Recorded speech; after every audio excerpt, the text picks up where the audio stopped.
Bismillah, alhamdulillah, wassalatu wassalamu ala rasulillah Sayyidina Muhammad bin Abdullah wa ala alihi wa sahbihi wa mawala wa la hawla wa la quwwata illa billah. Rabbi syrah li sadri wa yassir li amri wa ahlul 'uqdatam min lisani yafqahu qawli. Saddid lisani wahdi qalbi bihaqqi Sayyidina Muhammadin sallallahu alaihi wasallam. Dusturakum ya ahlal darki wa ya ahlal batin wa ya ahlal nabati wa ya ahlal nur. Amma ba'd. Hadirin jamaah Masjid Darus Salihin yang dirahmati oleh Allah Subhanahu wa taala, alhamdulillah kita semua ditakdir dan diizinkan oleh Allah Subhanahu wa taala untuk bersama-sama bersimpuh di rumahnya, yakni masjid. Kita niat i'tikaf di dalam hati agar kita mendapatkan tambahan pahala yang berlipat ganda. Dan kita akan sama-sama untuk mengkaji ilmunya Nabi sallallahu alaihi wasallam. Semoga kumpulnya kita di masjid ini membawakan kumpulnya kita kelak bersama Rasulullah sallallahu alaihi wasallam di surganya Allah Subhanahu wa taala. Amin Allahumma amin. Hadirin semua yang dirahmati oleh Allah Subhanahu wa taala, kita masuk dalam hikmah yang ke-59. Radhiyallahu ankum wa qala radhiyallahu anhu qata'a as-sa'irina lahu wal wasilina ilaihi an ru'yati a'malihim wa syuhudi ahwalihim. Amma as-sa'iruna fali'annahum lam yatahaqqaqu as-sidqa ma'allahi fiha, wa amma al-wasiluna fali'annahu ghayyabahum bi syuhudihi anha.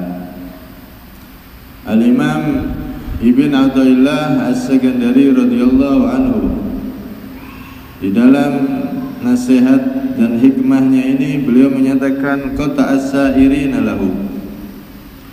Allah Subhanahu wa taala memutus as-sa'irina, orang-orang yang berjalan lahu menuju Allah, wal wasilina, dan orang-orang yang telah sampai ilaihi kepada Allah. Orang yang menuju ridha Allah ataupun telah sampai pada ridha Allah, mereka semua diputus oleh Allah dari apa? An ru'yati a'malihim, dari melihat amal perbuatan atau ibadah mereka. Wa syuhudi ahwalihim, dan diputus dari melihat keadaan dan derajat mereka.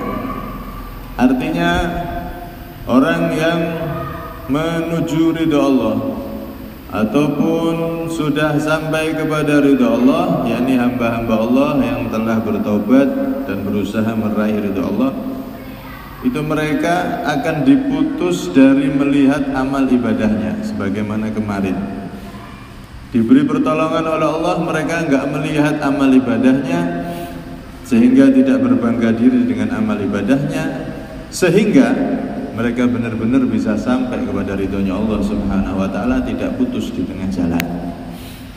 Karena berapa banyak hamba-hamba Allah yang dia dengan ibadahnya akhirnya dia terbuai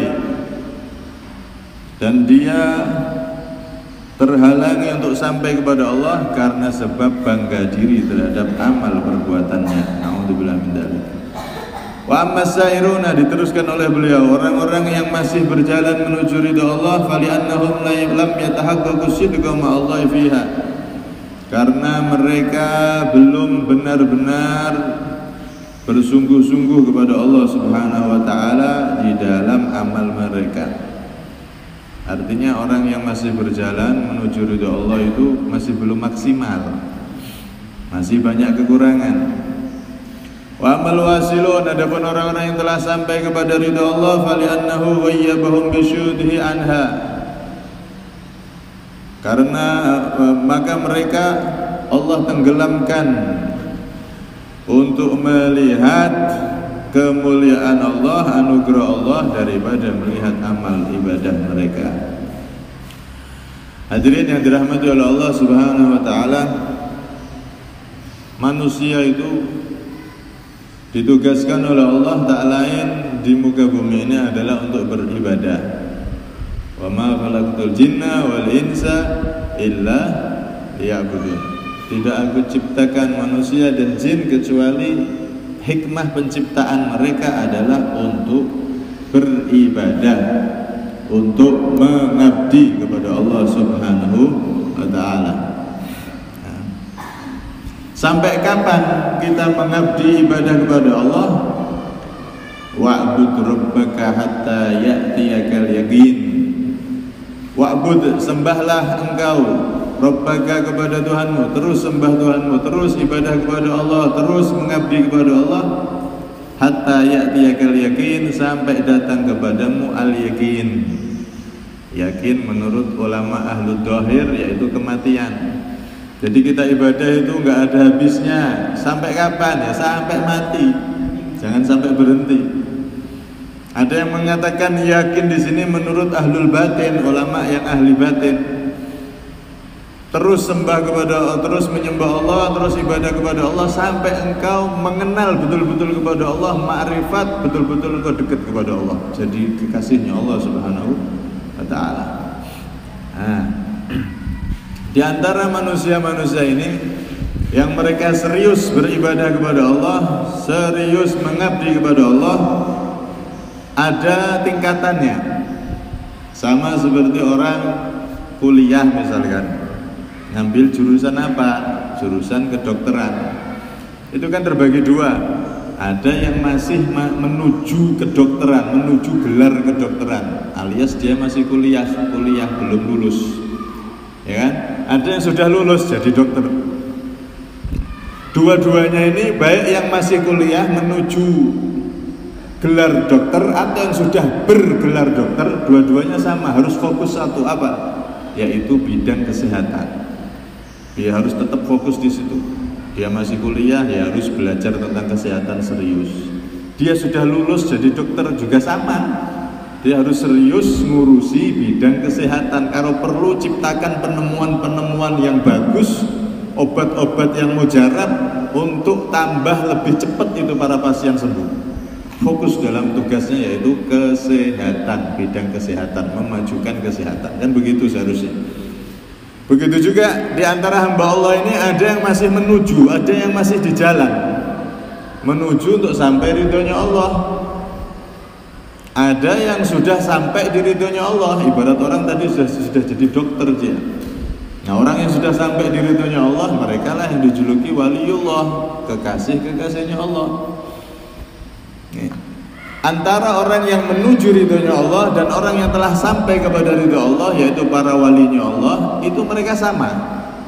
Tugas mereka sama, fokus mereka itu ibadah kepada Allah dan merasa tidak punya apa-apa dalam ibadahnya. Itu baru disebut orang yang menuju ridho Allah ataupun sampai kepada ridho Allah. Berarti kalau kita ibadah, kalau kita melakukan kebaikan, terus kita merasa bangga diri dengan ibadah tersebut. Oh, salat saya banyak, saya sudah kaya, saya ini ya potongan surga sudah. Oh, saudara saya sudah banyak, saya ini wis ahli surga sudah. Oh, saya ini seperti itu. Dia masih melihat amal ibadahnya, ini ibarat orang masih berhenti di jalan. Dia belum jalan, dia terhenti dengan amal ibadahnya.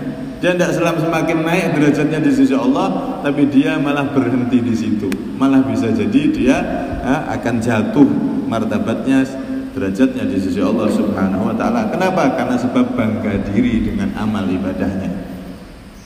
Karena itu disebutkan di dalam Al-Qur'an, kabura maqtan indallahi an taqulu ma la taf'alun. Sungguh sangat besar dosanya di sisi Allah kalian wahai manusia menyatakan, merasa melakukan sesuatu padahal kalian sesungguhnya enggak melakukan sesuatu tersebut. merasa ibadahnya banyak, merasa kebaikannya banyak, padahal ibadah itu kalau Allah nggak nolong ya nggak bisa ibadah kita ini. Melakukan kebaikan itu kalau Allah nggak nolong ya kita nggak bisa berbuat baik. Tapi banyak dari manusia itu tertipu dengan amal ibadahnya. Nah, karena itu ciri orang yang dia ini sedang menuju ridha Allah atau sampai di ridha Allah, maka Allah putus mereka untuk melihat amal perbuatannya. Jadi Allah kasih taufik, pertolongan, mereka tidak melihat amal ibadahnya. Mereka fokus menjadi hamba Allah. Siapa sih hamba itu? Hamba itu ya seseorang yang nggak punya apa-apa, itu hamba. Hamba sahaya, budak. Zaman dulu kan ada budak. Budak itu siapa sih? Budak itu nggak punya apa-apa. Dia kerja, hasilnya ya untuk majikannya.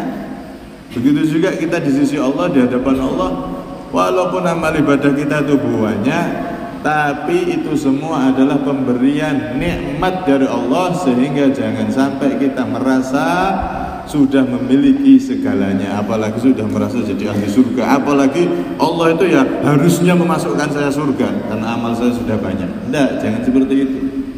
Tetap di hati kita pasang bahwasanya kita ini tidak punya amalan apa-apa kecuali kesalahan, kecuali dosa. Coba kalau kita pikir sholat kita khusyuknya dari Allahu Akbar sampai Assalamualaikum, khusyuk benar-benar madep menghadap Allah itu berapa detik atau berapa menit sih?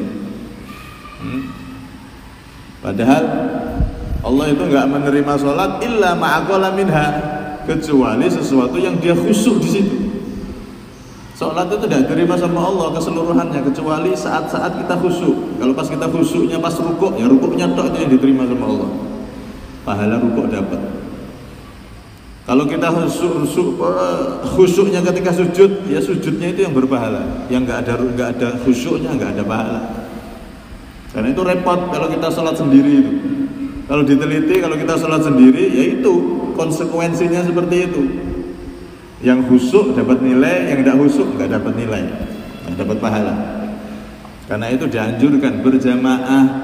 Nabi Muhammad bukan hanya menganjurkan, bahkan beliau mencontohkan seumur hidup beliau, dari semenjak sholat diwajibkan ketika Isra Mi'raj sampai wafatnya beliau, bahkan beliau dipapah-papah, dituntun-tuntun, beliau tetap berjamaah bersama para sahabatnya.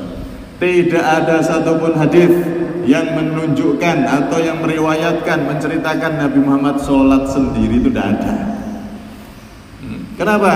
Karena ini tadi nyontohkan untuk umatnya, agar umatnya ini sholatnya diterima sama Allah. Karena kalau sudah jamaah ini Allah melihat imamnya khusyuk, semuanya diterima.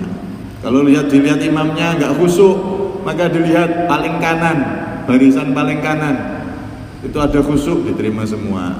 Yang ini nggak ada khusyuk, terus saling tambal menambal, sampai diriwayatkan kalau seandainya satu masjid itu nggak ada yang khusyuk sama sekali, karena kebanyakan utang kabeh. Kakek utang semua, akhirnya mikir utang kabeh. Sholat mikir utang, sak imamnya mulai soft awal sampai akhir pikiran utang kabeh. Gak ada yang khusyuk. Maka Allah SWT tetap menerima sholat mereka secara sempurna dari Allahu Akbar sampai salam. Kenapa? Bibarakatil ijtima, karena mereka mau berkumpul untuk ibadah. Allah senang.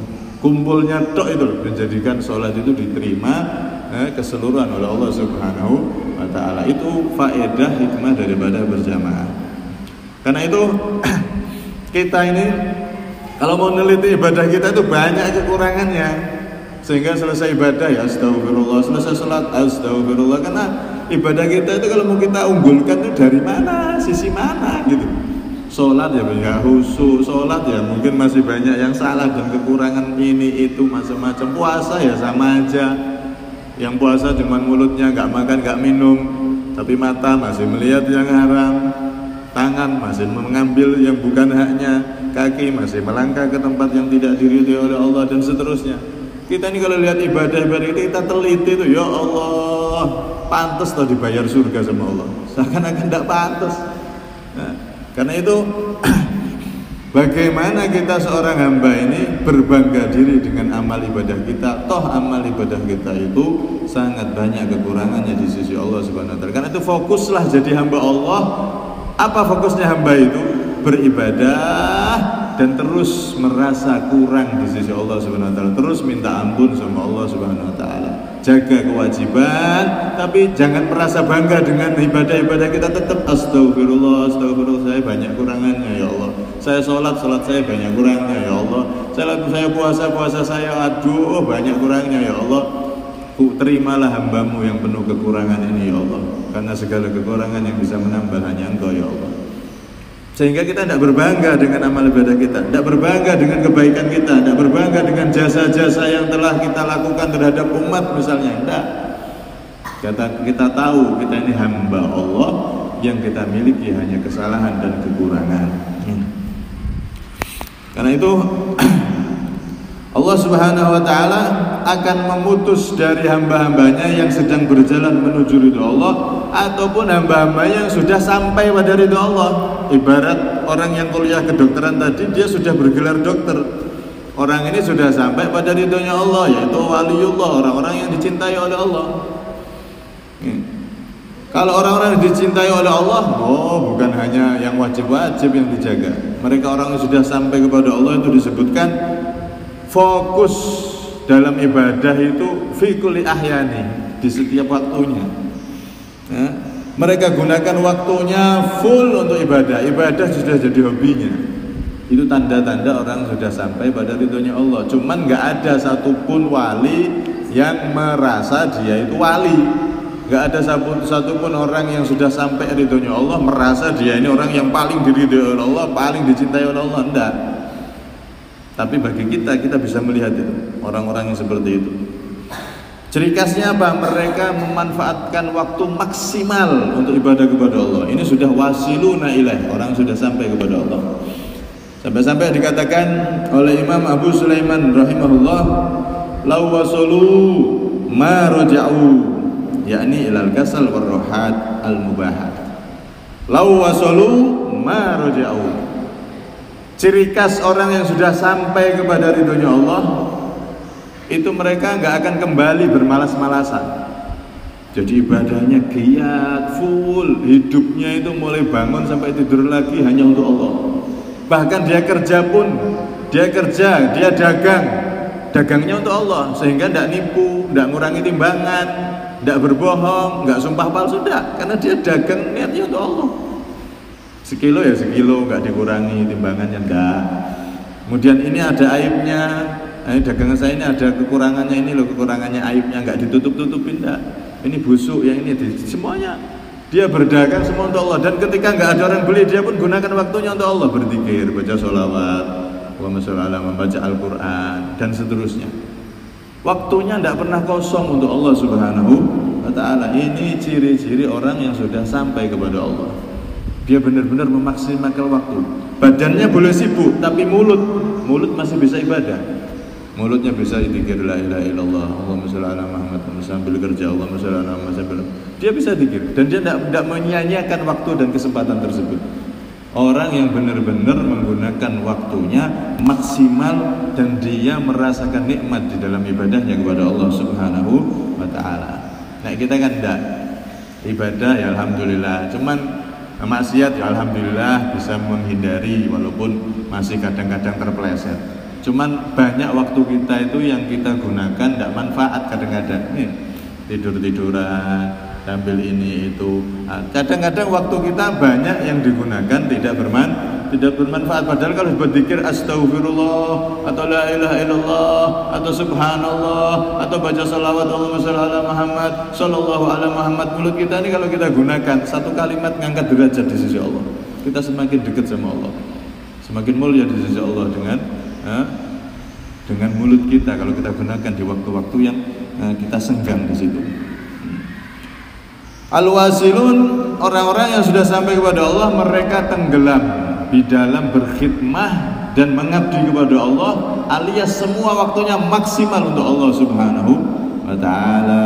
Karena itu diceritakan, Masya Allah, mereka orang-orang yang hebat itu seperti Syekh Abdul Qadir Jailani.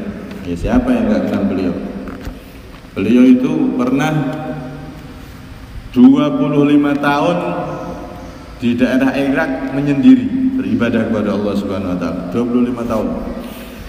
Kemudian pernah juga beliau 40 tahun sholat subuh dengan wudu isya alias tidak tidur. Wudu isya dipakai untuk sholat subuh. Itu bukan 1 hari 2 hari, bukan 1 bulan 2 bulan, 40 tahun beliau seperti itu. Masya Allah, mulai isya wudunya gak batal, ibadah sama Allah, menikmati ibadahnya sampai subuh, tembus tubuh, gak tidur. Itu berjalan 40 tahun. Masya Allah. Dan di waktu malam itu pernah beliau mengisi malam-malam harinya itu 15 tahun beliau sholat dari isya, baca Al-Quran mulai awal sampai khatam di waktu subuh. Itu selama 15 tahun. Masya Allah. Kita lihat seperti itu, geleng-geleng kok. Ya Allah, ada orang kok seperti itu. Mereka orang-orang hebat, mereka orang-orang yang benar-benar bersungguh-sungguh untuk mengabdi kepada Allah Subhanahu wa ta'ala. Masya Allah. Ada juga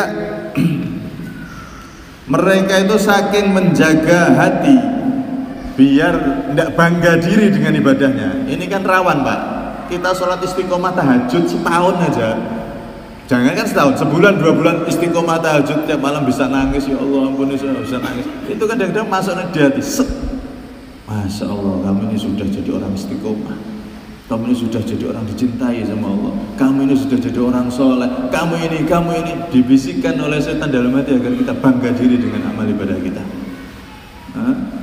Nah mereka itu ibadahnya full tapi merasa tidak punya apa-apa, merasa nggak punya nilai apa-apa. Bahkan ada salah satu di antara mereka yaitu Al-Habib Abdullah Al-Idrus Al-Akbar. Ini Al-Habib Abdullah Al-Idrus Al-Akbar ini seorang keturunan Rasulullah yang bermarga Al-Idrus pertama kali. Semua habaib sekarang yang punya marga Al-Idrus itu anak cucu dari beliau. Beliau untuk menghilangkan biar nggak bangga diri dengan amal ibadah itu, biar merasa nggak punya nilai apa-apa, sampai-sampai beliau 4 tahun beliau tidur di tempat-tempat sampah. Tidak ada orang tahu. Beliau di tempat sampah tidur kayak orang gila itu sudah 4 tahun. Apa tujuan? Untuk bersihkan hati. Seakan-akan beliau ngomong pada dirinya, wahai diriku, kamu ini nggak lebih nilainya daripada sampah-sampah ini. Kamu tuh hamba, gak punya apa-apa, sama kayak sampah-sampah ini loh, gak ada nilainya kamu ini. Seakan-akan begitu beliau ngajari pada dirinya sendiri. Ini beliau orang-orang soleh, ibadah-ibadahnya luar biasa. Di antara mereka kalau baca sholawat, baca la ilaha illallah, ada yang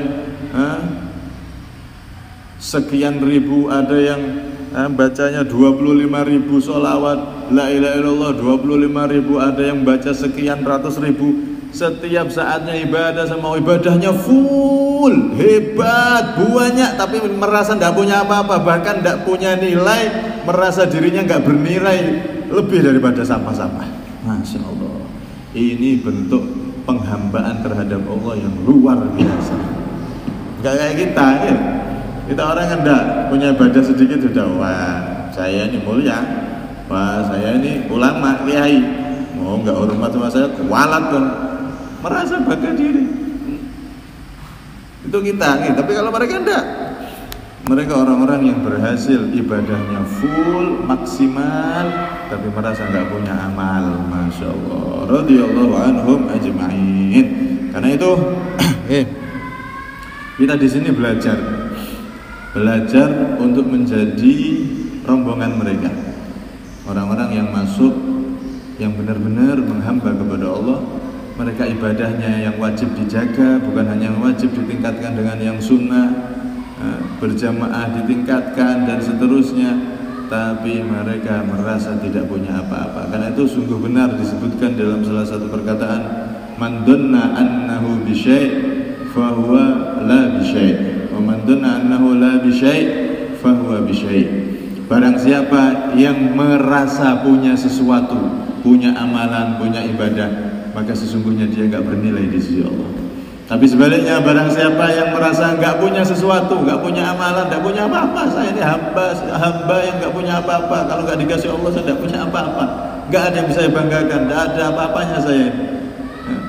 Orang merasa seperti itu justru dia orang yang tinggi derajatnya di sisi Allah Subhanahu wa Ta'ala. Kapan kita merasa mulia di sisi karena ibadah kita, justru kita hina di sisi Allah. Kapan kita merasa hina, tidak punya apa-apa ketika kita berbanyak ibadah, justru itulah kemuliaan seorang hamba. Hamba tersebut adalah hamba yang mulia di sisi Allah Subhanahu wa Ta'ala. Karena itu, ini adalah satu nikmat yang diberikan kepada hamba-hambanya Allah. Allah Subhanahu wa Ta'ala akan memutus hamba-hamba tersebut, hamba-hamba pilihannya yang mereka sedang menuju kepada ridhonya Allah ataupun yang sudah sampai kepada ridho Allah. Mereka semua akan diputus untuk melihat dari amal perbuatan ibadahnya. Mereka hanya merasa kekurangan, merasa tidak punya apa-apa di sisi Allah Subhanahu wa Ta'ala. Ini yang perlu kita hidupkan dalam hati kita. Jadilah hamba yang selalu iftikar ilallah, selalu merasa membutuhkan pertolongan Allah. Hamba yang merasa tidak punya apa-apa, hamba yang selalu membutuhkan taufik dan bimbingan dari Allah Subhanahu wa Ta'ala. Semoga kita semua termasuk hamba-hamba yang bisa menjalankan perintah Allah dengan sebaik-baiknya, dan hati kita pun dibersihkan oleh Allah Subhanahu wa Ta'ala. Kita tidak merasa lebih mulia dari siapapun, kita tidak merasa punya ibadah apapun di sisi Allah Subhanahu wa Ta'ala. Ini di antara cerita-cerita tentang orang soleh zaman dulu seperti itu. Dan memang kebiasaan mereka seperti itu, kebiasaan mereka itu seperti itu. A'malus salaf fit tashmir walakin nadhuru fit taksir. Orang-orang soleh zaman dulu itu memang seperti itu. Mereka ini full ibadah, semangat ibadah, tapi merasa nggak punya apa-apa. Itu jadi kebiasaan syiarnya orang-orang soleh. Karena itu mari sekali kita belajar untuk masuk ke dalam syiarnya mereka ini. Kita berusaha yang wajib dijaga, yang sunnah ditingkatkan, dan terus merasa kita tidak punya apa-apa, justru kita syukuri, ya Allah, alhamdulillah saya bisa taat, alhamdulillah saya bisa ibadah, alhamdulillah saya bisa beramal, alhamdulillah saya bisa melakukan kebaikan.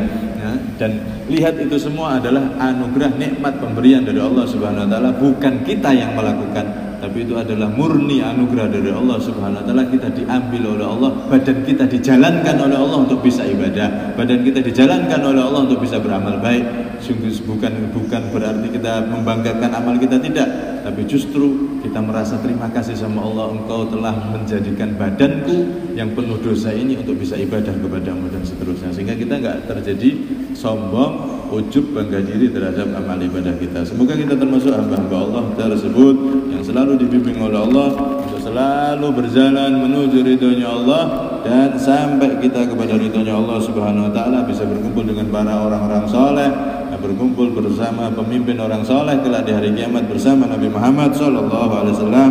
Amin Allahumma amin. Kurang lebihnya minta maaf. Hada minni wa la fahmikum. Assalamualaikum warahmatullahi wabarakatuh. Sirul Fatihah.